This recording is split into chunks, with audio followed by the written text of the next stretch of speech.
Hari ini, kita akan mengambil masa untuk mengingati jalan yang Bapa lalui, merenungi kehendak mulia Bapa Syurgawi yang datang ke bumi untuk menyelamatkan kita. Melalui tajuk hari ini, yaitu permintaan Bapa, hidup demi misi. Marilah mencari kehendak Tuhan daripada ajaran-ajarannya di dalam Alkitab. Bapa datang ke bumi pada 13 Januari tahun 1918 mengikut kalender solar. 2 tahun lagi akan menjadi ulang tahun yang ke-100. 100 tahun. Seabad telah berlalu.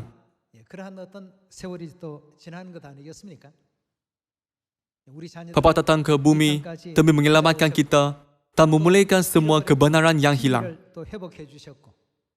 Dia mengisytiharkan hukum perjanjian baru di Sion agar kita dapat menerima keselamatan dan pergi ke kerajaan syurga. Demi kerja ini, Bapa datang ke bumi dan sudah hampir 100 tahun. Mengenai kerja yang telah Bapa lakukan di bumi, dia memulihkan kebenaran, mengajarkan kita tentangnya, dan membimbing kita untuk hidup demi misi. Dan dia memberitahu kita bahawa segala-galanya dilakukan mengikut iman kita. Selepas mengajarkan itu, dia naik ke syurga.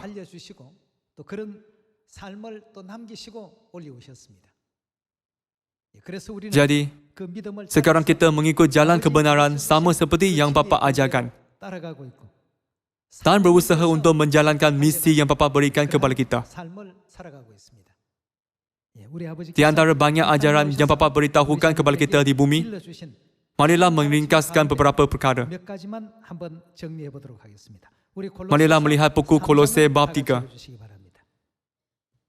Buku Kolose bab 3 ayat 1. Karena itu, kalau kamu dibangkitkan bersama dengan Kristus, carilah perkara di mana? Perkara yang di atas. Perkara yang di atas menuju perkara di syurga. Betul? Carilah perkara syurgawi, di mana Kristus ada, duduk di sebelah kanan Tuhan. Pikirkanlah perkara yang di atas, bukan yang di bumi. Sebab kamu telah mati dan hidupmu tersembunyi bersama dengan Kristus di dalam Tuhan. Apabila Kristus, yang adalah hidup kita, menyatakan diri kelak, kamu pun akan menyatakan diri bersama dengan Dia dalam kemuliaan. Carilah perkara yang di atas dan matikanlah sifat semula jadi bumi. Tuhan mengajarkan kita hal itu. Marilah melihat buku Matius bab 24 ayat 13. Tetapi orang yang bertahan sampai pada kesudahannya akan selamat. Dan Injil kerajaan ini akan diberitakan di seluruh dunia menjadi kesaksian bagi semua bangsa. Sesudah itu, barulah tiba kesudahannya. Menurut buku Matius bab 24 ayat 13-14, tertulis, Injil kerajaan ini akan diberitakan kepada semua bangsa.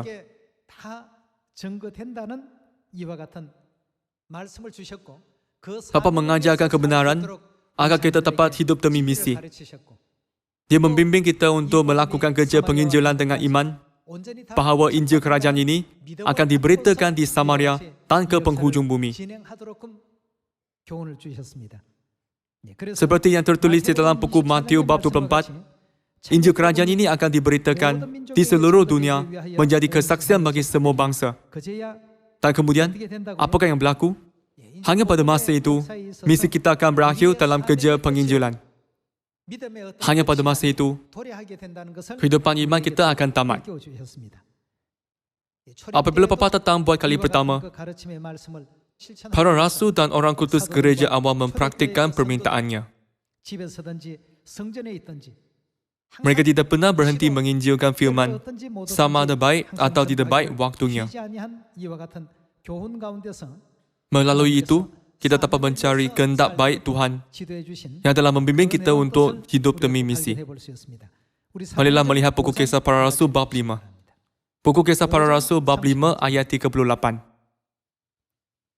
Karena itu, aku berkata kepadamu, janganlah bertindak terhadap orang-orang ini. Biarkanlah mereka. Sebab jika maksud dan perbuatan mereka berasal dari manusia, tentu akan lenyap. Jika semua firman kebenaran yang kita patuhi pada hari ini berasal daripada manusia, semuanya akan gagal. Betul? Ayat 39. Tetapi kalau berasal dari Tuhan, kamu tidak akan dapat melenyapkan orang-orang ini. Mungkin ternyata juga nanti bahwa kamu melawan Tuhan. Nasihat itu diterima. Mereka memanggil rasul-rasul itu, lalu mengisah mereka dan melarang mereka mengajar dalam nama Yesus. Sesudah itu mereka dilepaskan. Rasul-rasul itu meninggalkan sidang mahkamah agama dengan gembira, karena mereka telah dianggap layak menderita penghinaan oleh karena nama Yesus. Dan setiap hari mereka melanjutkan pengajaran mereka di bait Tuhan dan di rumah-rumah orang dan memberitakan Injil tentang Yesus yang adalah Mesias. Selama mereka berada di bait Tuhan dan dari rumah ke rumah, tanpa mengira masa dan tempat, mereka berusaha bersungguh-sungguh untuk hidup menurut misi yang Tuhan berikan kepada mereka. Sebab perbuatan ahli-ahli gereja awal direkodkan di dalam buku Kisah Para Rasul adalah untuk mengedarkan kita bahawa kita juga harus menjalani kehidupan yang sama seperti mereka. Jadi kita harus selalu berdoa. Dan apabila kita berdoa di depan Tuhan, kita harus meminta seikhlasnya daripada Dia untuk membuka pintu demi penginjilan kita.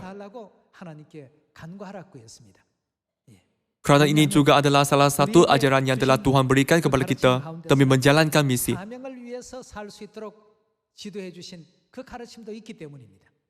Marilah melihat buku Kolose bab 4 ayat 2. Bertekunlah dalam doa dan dalam pada itu, berjaga-jagalah sambil mengucap syukur. Berdoa jugalah untuk kami, supaya Tuhan membuka pintu untuk pemberitaan kami, sehingga kami dapat berbicara tentang rahasia Kristus yang karenanya aku dipenjarakan. Firman di dalam buku Kolose bab 4 ayat 3 sini juga memberitahu bahawa kita harus berdoa kepada Tuhan terutamanya demi membuka pintu untuk pemberitaan kita. Ini ialah ajaran yang sama dengan ajaran Bapa Ansanghong kita. Bapa menyampaikan kebenaran dan meminta kita untuk hidup demi misi penginjilan kebenaran. Serta Dia membimbing kita untuk mempercayai bahawa semua kerja penginjilan akan dipenuhi menurut iman kita. Buku Kolose bab 4 ayat 2-3 berkata, berdoa jugalah untuk kami supaya Tuhan membuka pintu untuk pemberitaan kami, sehingga kami dapat berbicara tentang rahasia Kristus. Tuhan mengedarkan kita bahkan apa yang harus kita pinta daripada Tuhan pun secara terperinci. Melalui ini, Dia menekankan sekali lagi bahawa kita harus hidup demi misi. Marilah melihat buku Markus bab 16. Buku Markus bab 16 ayat 15. Lalu Ia berkata kepada mereka, pergilah ke seluruh dunia, beritakanlah Injil kepada segala makhluk. Siapa yang percaya dan dibaptis akan diselamatkan, tetapi siapa yang tidak percaya akan dihukum. Di dalam buku Markus bab 16 ayat 15 juga tertulis bahawa apabila kita menginjil kepada semua makhluk, sesiapa sahaja yang mempercayai Injil dan dibaptis, Tuhan pasti akan memberikan keselamatan kepada mereka. Marilah pergi ke buku Matius bab 28. Firman yang sama tertulis di dalam buku Matius bab 28 ayat 18. Yesus mendekati mereka dan berkata, kepadaku telah diberikan segala kuasa di syurga dan di bumi. Karena itu pergilah, jadikanlah semua bangsa muridku, dan baptislah mereka dalam nama Bapa, dan Anak, dan Roh Kudus. Dan ajarlah mereka melakukan segala sesuatu yang telah kuperintahkan kepadamu. Dan ketahuilah, aku mengetahui kamu senantiasa sampai kepada akhir zaman. Akhir sekali di sini juga, sebelum Bapa naik ke surga, Dia mengedarkan misi yang harus kita jalankan di bumi. Di dalam buku Injil Markus, Matius, dan di dalam semua buku Injil lain, Tuhan menekankan mesej ini. Selepas meminta untuk melakukan misi ini, buku-buku Injil tamat. Selama 3,5 tahun kehidupan umum Bapa, Dia mengajarkan kebenaran, tak akhir sekali meninggalkan satu misi kepada kita. Dan Bapa mengajar kita bahawa semua kerja pasti akan dipenuhi menurut iman kita. Akhir sekali Bapa berkata, Injil kerajaan ini pasti akan diberitakan kepada semua bangsa. Percayailah ini. Bapa mengajarkan apakah iman yang harus kita miliki. Marilah pergi ke buku Lukas bab 24. Ayat 47 berkata, dan lagi, dalam namanya berita tentang pertobatan dan pengampunan dosa harus disampaikan. Bahkan ke mana? Bahkan kepada segala bangsa, mulai dari Yerusalem. Kamu adalah saksi dari semuanya ini. Di sini juga, Tuhan berkata bahawa kerja baik pertobatan dan pengampunan dosa akan bermula di Yerusalem dan diberitakan kepada semua bangsa.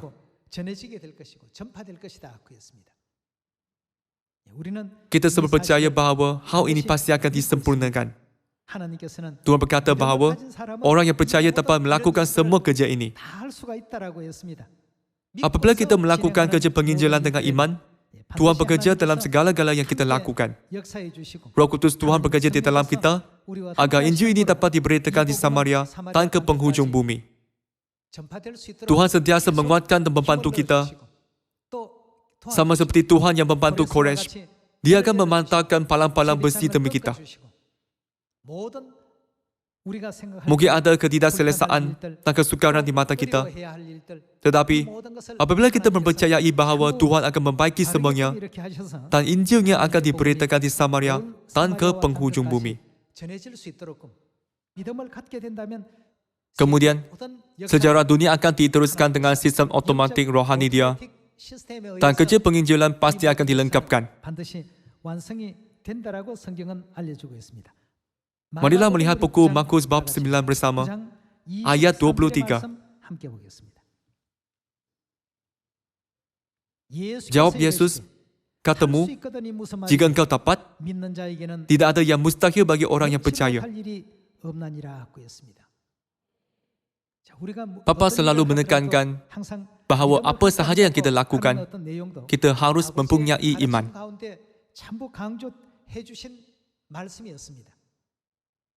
Bapa berterusan berkata, tidak ada yang mustahil bagi orang yang percaya. Injil akan diberitakan oleh orang yang mempunyai iman. Dia tidak akan diberitakan oleh orang yang tidak beriman. Berulang kali, Tuhan menekankan butir-butir ini. Marilah pergi ke buku Matius bab 9 ayat 29. Lalu Yesus menjamah mata mereka sambil berkata, jadilah kepadamu menurut imanmu. Maka melelahlah mata mereka. Dan Yesus pun dengan tegas berpesan kepada mereka, katanya, jagalah supaya jangan seorang pun mengetahui hal ini.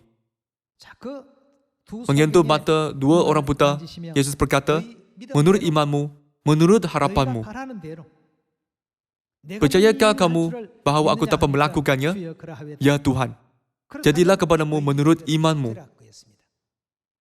Pada masa sekarang, Tuhan Bapa dan Tuhan Ibu, yaitu Roh dan pengantin perempuan, muncul di dalam buku Wahyu bab 22 dan memanggil semua manusia di dunia, marilah.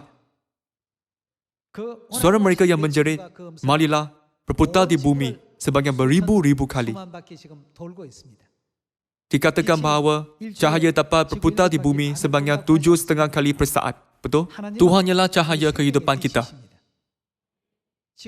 Kelajuan cahaya bukan hanya berputar di bumi sebanyak 7,5 kali sesaat. dengan kelajuan yang lebih cepat melalui sesiapa sahaja. Tuhan memberitakan Injil Perjanjian Baru ini kepada semua manusia di dunia. Sesetengah orang mungkin belajar dari buku-buku kebenaran kita, dan sesetengahnya melalui laman web gereja kita. Sesetengah lagi berpeluang melihat TV laman PBB dan berfikir, gereja Tuhan mempercayai Tuhan Bapa dan Tuhan Ibu. Ada gereja seperti itu? Aku mesti mengetahui lebih banyak tentang gereja itu. Ada orang mulai mengetahui kebenaran seperti kes ini. Tuhan menghantar ramai ahli keluarga Sion ke setiap tempat di bumi.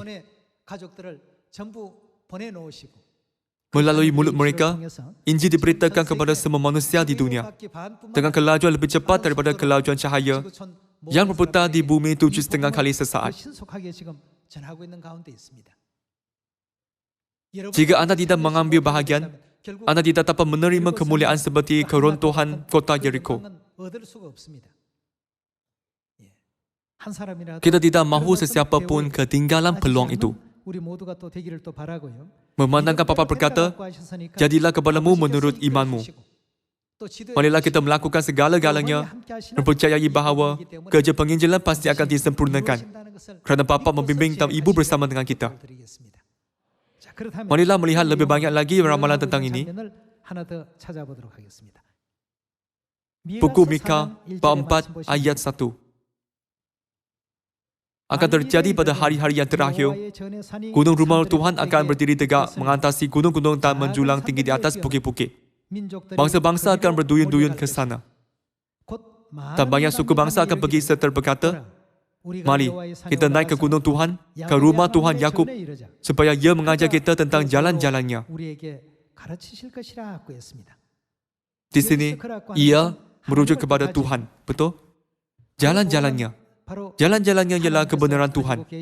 Tuhan akan mengajarkan kita tentang kebenaran. Apakah jalan-jalan yang Tuhan ajarkan kepada kita? Bukankah kebenaran Perjanjian Baru? Itulah jalan-jalannya. Di dalam buku Yeremia bab 31 ayat 31, dikatakan bahawa Perjanjian Baru akan ditaruh. Dalam erti kata lain, akan ditanam di dalam hati anak-anak Tuhan. Perjanjian Baru di dalam hati kita. Dikatakan bahawa Dia akan mengajarkan kita jalan-jalannya. Marilah melihat apakah jalan-jalan Perjanjian Baru. Kita mesti memastikannya. Hanya selepas itu, kita dapat menerima Tuhan yang datang dengan jalan-jalan Perjanjian Baru. Betul? Marilah melihat buku Yeremia bab 31 ayat 31. Sesungguhnya akan datang waktunya. Demikianlah firman Tuhan. Aku akan mengadakan apa? Mengadakan perjanjian baru dengan kaum Israel dan kaum Yehuda. Akan datang waktunya. Bermaksud, apabila tiba waktunya. Apabila masa ramalan tiba, aku akan mengadakan perjanjian baru dengan kaum Israel dan kaum Yehuda. Ayat 32. Bukan seperti perjanjian yang telah kuadakan dengan nenek moyang mereka pada waktu aku memegang tangan mereka untuk membawa mereka keluar dari tanah Mesir. Perjanjianku itu telah mereka ingkari, meskipun aku menjadi Tuhan yang berkuasa atas mereka. Demikianlah firman Tuhan. Tetapi beginilah perjanjian yang kuadakan dengan kaum Israel sesudah waktu itu. Demikianlah firman Tuhan. Aku akan melakukan apa? Aku akan menaruh Tauratku dalam hati mereka dan menuliskannya dalam hati mereka. Maka aku akan menjadi Tuhan mereka dan mereka akan menjadi umatku.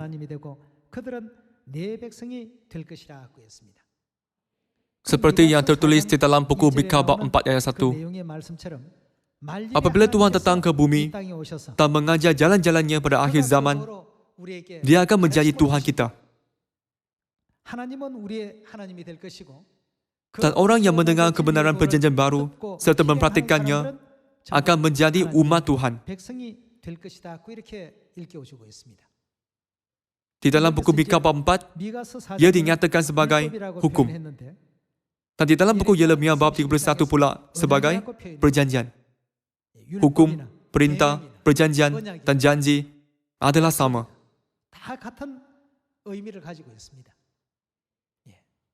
Jalan-jalan yang Tuhan akan ajarkan kepada kita bila Dia muncul di bumi pada akhir zaman di dalam buku Mika bab 4 ialah kebenaran perjanjian baru.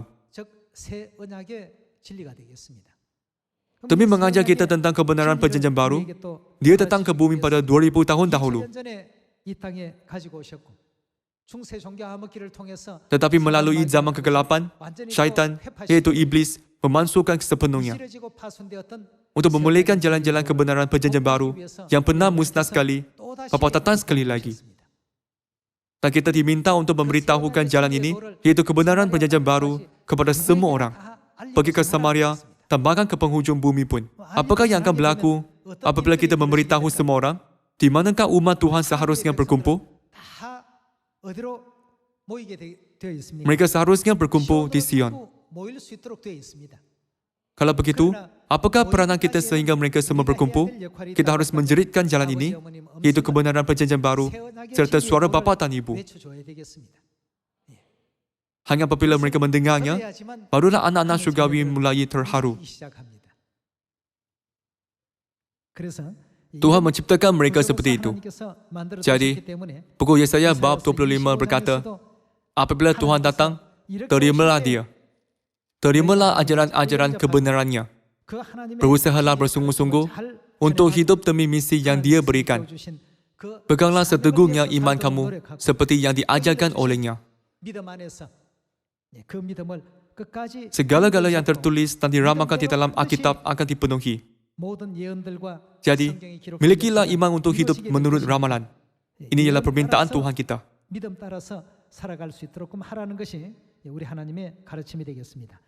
Marilah melihat buku Yesaya bab 25 ayat 6. Tuhan semesta alam akan menyediakan di Gunung Sion ini bagi segala bangsa-bangsa suatu perjamuan dengan masakan yang bergemuk, suatu perjamuan dengan anggur yang tua benar, masakan yang bergemuk dan bersumsum, anggur yang tua yang disaring entapannya. Tuhan menyediakan jamuan dengan wine yang tua benar. Marilah melihat ayat 7. Dan di atas gunung ini, Tuhan akan mengoyakkan kain perkabungan yang diselubungkan kepada segala suku bangsa, dan dudung yang ditudungkan kepada segala bangsa-bangsa. Tak apakah ciri-ciri yang paling penting di sini? Ia akan meniadakan maut untuk seterusnya. Jalan-jalan kebenaran yang diajar oleh Tuhan ialah jalan-jalan untuk meniadakan maut. Jadi, dia dipanggil sebagai jalan kehidupan. Betul? Ia akan meniadakan maut untuk seterusnya, dan Tuhan akan menghapuskan air mata daripada segala muka. Dan air umatnya akan dijauhkannya dari seluruh bumi. Sebab Tuhan telah mengatakannya, pada waktu itu, orang akan berkata, sesungguhnya inilah Tuhan kita. Kalian semua, wine tua benar yang meniadakan maut untuk seterusnya. Adakah terdapat mana-mana wine yang mengandungi janji Tuhan ini, selain daripada wine Paskal Perjanjian Baru? Paskal Perjanjian Baru, yaitu kebenaran kehidupan itu, akan meniadakan maut untuk seterusnya. Tuhan mengatakannya. Tak apakah dikatakan tentang dia yang mengisytiharkan kebenaran Perjanjian Baru ini kepada kita? Kita harus mengenali dia sebagai siapa? Ayat 9. Pada waktu itu, orang akan berkata, sesungguhnya inilah Tuhan kita yang kita nanti-nantikan supaya kita diselamatkan. Inilah Tuhan yang kita nanti-nantikan. Marilah kita bersorak-sorak dan bersukacita oleh karena keselamatan yang diadakannya. Demi menyelamatkan kita, Tuhan memulihkan semua kebenaran Perjanjian Baru yang tidak dipatuhi sepanjang 1600 tahun dan musnah itu sepenuhnya. Dia tidak meminta kita untuk merahsiakannya, tetapi sampaikannya kepada semua manusia di dunia. Tuhan telah memberikan kita misi ini agar kita dapat hidup deminya.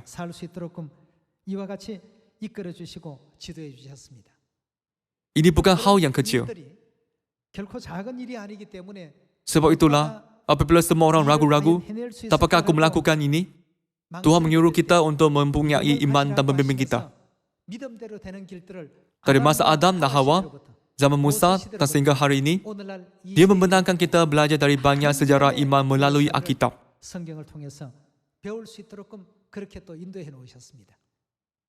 Kalian semua, Bapa Kristus Ansang Hong ialah Tuhan yang muncul di bumi dengan kebenaran Perjanjian Baru demi menyelamatkan kita menurut ramalan-ramalan Alkitab. Betul? Bapa mengajarkan kita tentang kebenaran perjanjian baru dan memberikan misi untuk menginjilkan kebenaran perjanjian baru serta membimbing kita untuk hidup demi misi ini.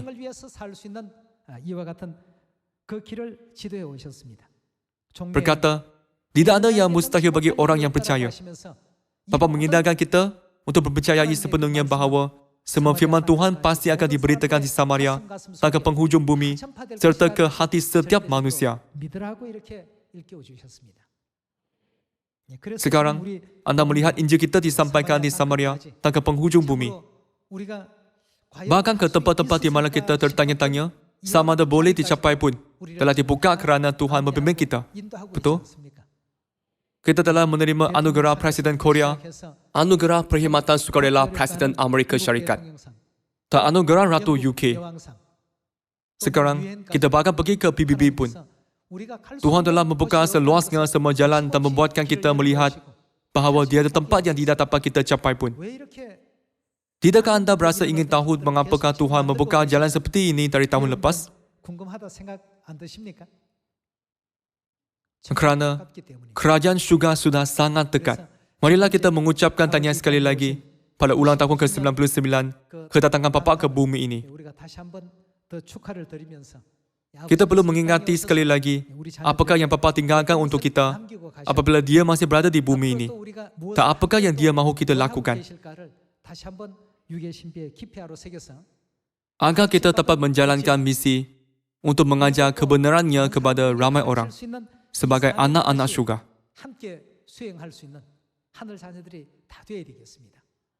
Kerja ini tidak akan gagal.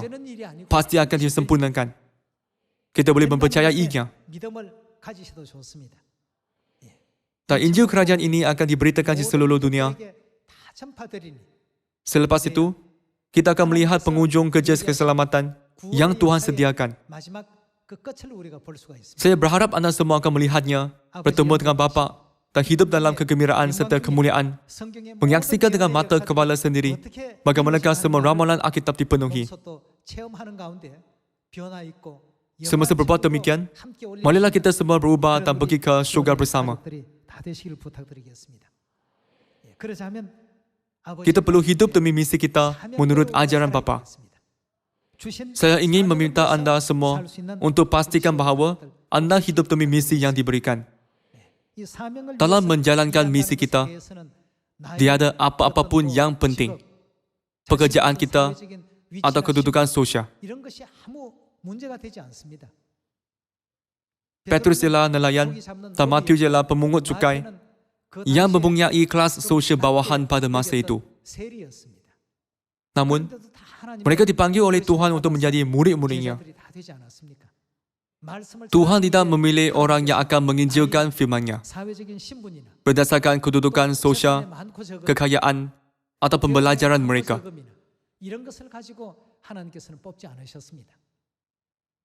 Sesiapa sahaja yang mempunyai iman teguh kepada Tuhan Bapa dan Tuhan Ibu dipanggil untuk menginjilkan firman Tuhan. Apa yang penting ialah kita dipegang oleh tangan Tuhan. Apa-apa sahaja yang diletakkan di tangan Tuhan, sama ada tongkat atau batang kayu atau pen kecil, dapat membelah laut merah. Tuhan boleh membuatkan air terpancur dari batu melalui memukulnya dengan sebarang alat. Janganlah kita risau sama ada kita berkelayakan untuk melakukan kerja penginjilan. Tetapi terlebih dahulu, kita harus memahami sebetulnya siapakah yang membimbing dan siapakah yang menggunakan kita sebagai alat di tangannya. Saya mengkehendaki anda semua untuk menjawab panggilan dan bimbingan Kristus An Sang Hong, iaitu Bapa Syurgawi kita, dan Yerusalem baru, iaitu Ibu Syurgawi kita, agar anda semua dapat pergi ke syurga bersama.